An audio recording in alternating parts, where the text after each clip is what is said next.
Hello friends, কেমন আছেন সবাই? আশা করছি সবাই খুব ভালো আছেন। আমার নতুন আরও একটি ব্লগে আপনাদেরকে স্বাগতম। সকালবেলা ঘুম থেকে উঠেই দেখতেছি বৃষ্টি হচ্ছে, আর রাস্তাঘাট দেখে মনে হচ্ছে সারা রাতই বৃষ্টি হয়েছে।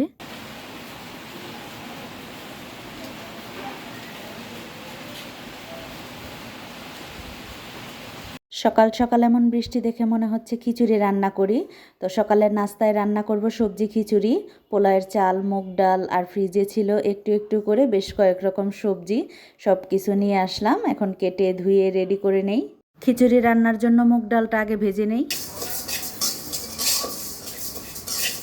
সবজিগুলো কেটে ধুয়ে নিছি, এখন এগুলো আগে একটু হলুদ লবণ দিয়ে ভেজে নেব। আর এদিকে চলে গেছে আমাদের কারেন্ট।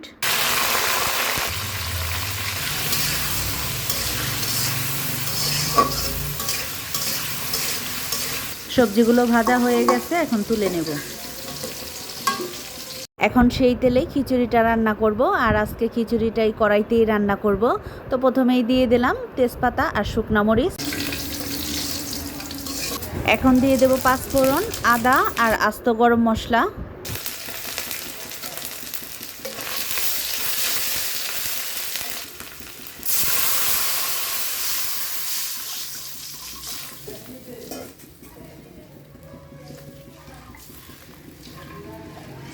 জলে বলক আসার পর চাল ডাল দিয়ে দিছি, আর জলটা মেপে দেই নাই, যেহেতু খিচুড়িটা একটু নরম করে রান্না করব, জলটা আর মেপে দেওয়ার দরকার নাই। এখন দিয়ে দিলাম লবণ, হলুদ আর কাঁচামরিচ।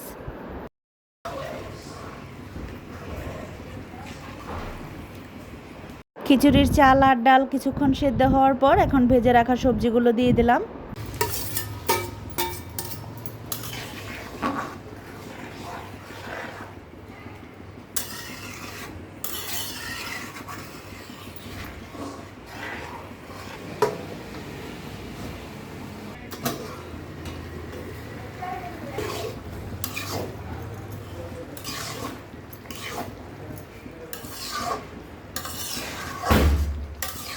খিচুড়ি রান্নাটা হয়ে গেছে, আর সবগুলো সবজিও সিদ্ধ হয়ে গেছে।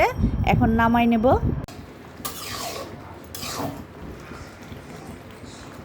তো খিচুড়ি খেতে বসে গেলাম, আর বাহিরে তো বৃষ্টি হচ্ছেই। এরকম বৃষ্টি ভেজা সকালে তো খিচুড়ি খেতে বেশ ভালো লাগে। আর আমাদের মতন এরকম বৃষ্টি ভেজা সকালে কার কার খিচুড়ি খেতে ভালো লাগে অবশ্যই কমেন্টে জানাবেন, আর ভিডিওটি ভালো লাগলে একটি লাইক দিবেন।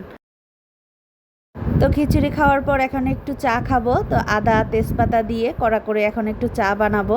আর এরকম বৃষ্টি ভেজা সকালে তো একটু রং চা খেতে বেশ ভালোই লাগে। তো বন্ধুরা, চা খেতে খেতে আজকের ভিডিওটা এখানেই শেষ করে দিচ্ছি। টাটা।